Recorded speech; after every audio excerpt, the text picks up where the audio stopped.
Chapter 1 of Reclaiming Love, Connecting Your Head and Your Heart begins with the actual term emotional chastity. Emotions and chastity. Let's look at each term, define them, and then talk a little bit about kind of the cultural nuances around those meanings, right? So emotions, let's start with that. Emotions are the psychic movements within the human person, right, which produce motion and energy to help us in life. They enrich our human experience.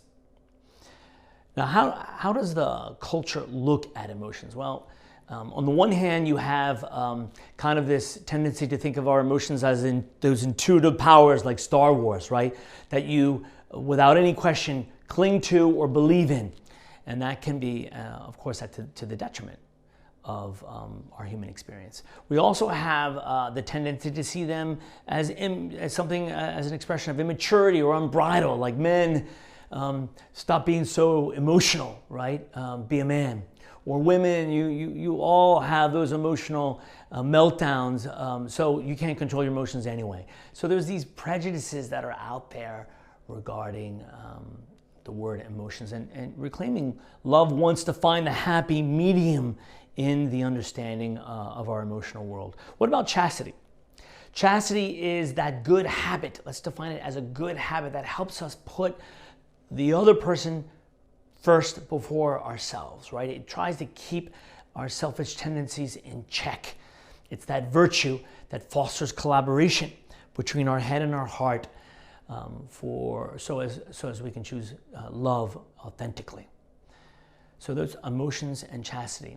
We then move into this term. Where does this term come from, emotional chastity? It comes from or is inspired by the writings of John Paul II. That term never actually is found in any of his writings. It came from or was coined by those men and women who began to unpack his rich teaching and try to make it more plastic, more accessible to the public. And they coined it emotional chastity, this attempt to live that love in an authentic way by integrating our emotional world.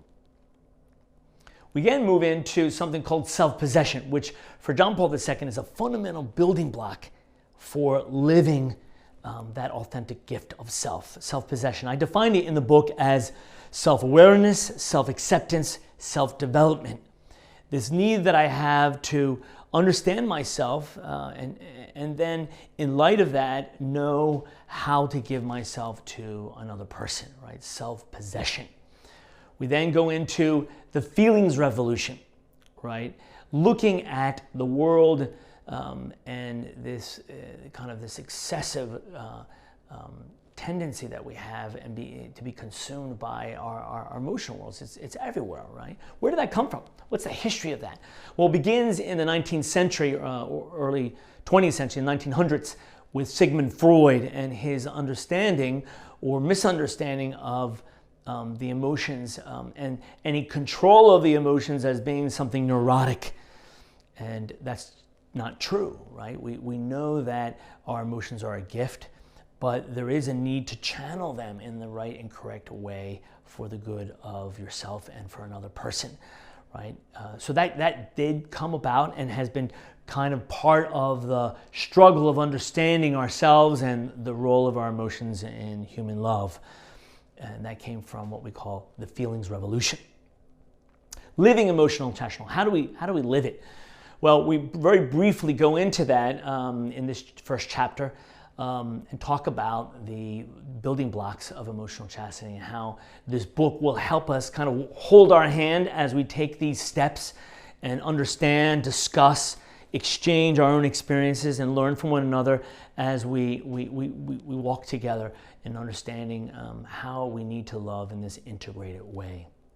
Finally, as part of the study guide, I really want to just encourage you to hone in a little bit or focus a little bit more on that term self-possession, because I think it is fundamental to understanding yourself and how you embark on this journey of love, this mission of love that's so important.